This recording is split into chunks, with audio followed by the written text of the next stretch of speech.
A paz do Senhor, meu irmão, minha irmã, como é bom meditarmos juntos na palavra de Deus. E eu te convido a lermos Mateus, Evangelho segundo escreveu Mateus, capítulo 8, versículo 1, do 1 ao 3, diz assim: E descendo ele do monte, seguiu uma grande multidão.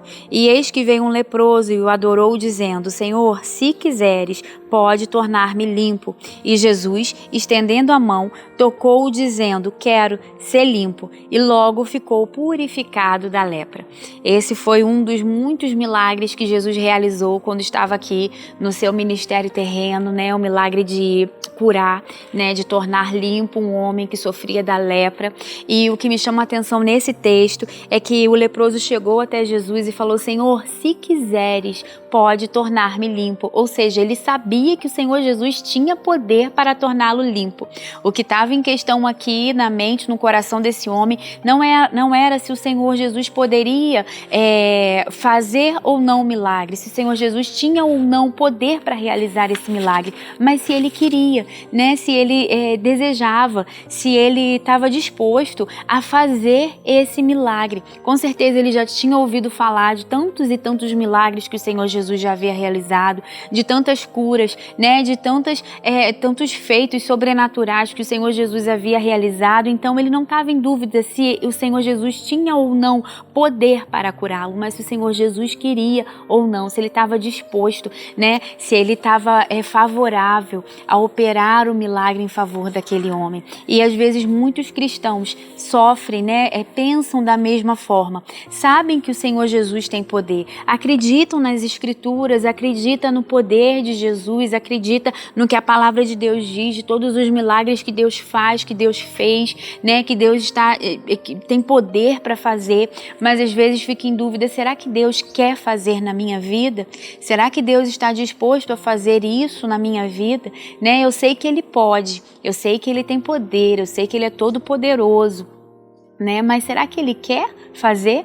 E às vezes o inimigo coloca essas dúvidas na nossa cabeça. Às vezes o inimigo, né, o diabo, que é o pai da mentira, que sabe muito bem mentir, enganar, ele coloca na nossa mente que o Senhor Jesus até pode, mas que Ele não quer, que Ele não está disponível, que Ele não nos ama tanto assim, né, para nos impedir de se achegar até o Senhor Jesus, para nos impedir de levar até o Senhor as nossas súplicas. Ele começa a trazer sobre nós culpa, condenação. A gente não se sente tão amado, a gente não consegue sentir o amor de Deus, a gente não consegue sentir a preocupação, o zelo, né, que o Senhor tem a nosso respeito, de nos estender favor, de nos estender graça, e a gente começa a olhar para nós mesmos e não nos sentirmos merecedores, né? E na verdade nós não merecemos, porque a graça é favor imerecido, é pela graça de Deus, é pela bondade dEle, é pela misericórdia dEle que Ele realiza milagres em nosso favor.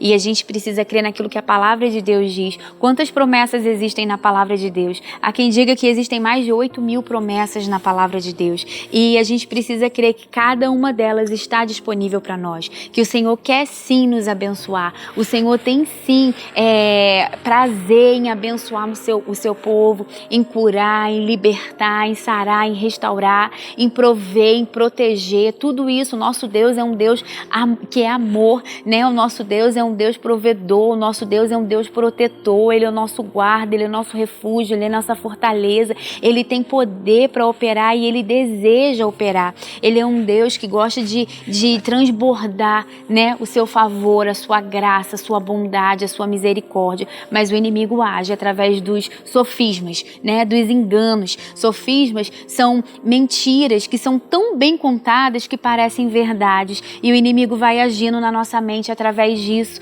né? Vai nos enganando, vai fazendo a gente acreditar que nós não somos dignos, que nós não somos amados, que nós não somos merecedores. Mas esse homem aqui, ele chegou até o Senhor Jesus. Talvez ele até tinha essa dúvida, né? Eu não sei se eu mereço, né? Porque a lepra naquela época, né, na época de Jesus, era tida como uma maldição. Quem tinha lepra era rejeitado, né, eram os párias da sociedade, né, eram aqueles que ficavam rejeitados, viviam à margem da sociedade, não podiam se relacionar. A lepra era uma doença altamente contagiosa, então eles eram tidos como imundos, né, eles eram totalmente rejeitados, e às vezes a gente se sente assim, a gente se sente rejeitado, a gente não se sente digno, a gente não se sente amado, e aí a gente vai se afastando cada vez mais de Deus, e aí a gente deixa de levar as nossas orações, as nossas súplicas. A gente até acredita, a gente até confia que Ele pode, mas a gente não se acha digno e a gente não se acha merecedor, e aí a gente vai se afastando cada vez mais. Mas eu torno a dizer, isso é engano do inimigo, isso é mentira que o inimigo quer nos fazer acreditar. Em nome de Jesus, assim como esse homem, nós vamos nos aproximar do Senhor, né? Nós vamos levar sobre Ele a nossa necessidade, nós vamos fazer as nossas petições, e o Senhor Jesus vai nos dar resposta favorável. Ele vai dizer: eu quero, eu não só posso, mas eu quero te abençoar. Eu não só tenho poder, mas eu desejo te abençoar sua casa, abençoar sua família, restaurar o seu lar, te fazer prosperar. E é isso que a gente precisa ter na nossa mente, né? Rejeitar todo o engano do inimigo. Se nós estamos em Cristo, não existe culpa, não existe condenação. Nós precisamos ter consciência do amor de Deus sobre a nossa vida. E se você não tem essa consciência, você pode pedir ao Senhor, né? Você pode chegar a Ele em oração e falar: Deus, retira todo o sofisma, retira todo engano da minha mente, toda a fortaleza que o inimigo criou na minha mente, que me impede de ver o Teu amor, de sentir, de acreditar no Teu amor, na Tua bondade. E aí a gente pode se achegar ao Senhor, né? Como eu estava falando, se nós estamos em Cristo, não existe mais culpa, não existe mais condenação, né? Se você já se arrependeu dos seus pecados, já confessou o Senhor Jesus como seu Salvador, você pode sim chegar com confiança no trono da graça,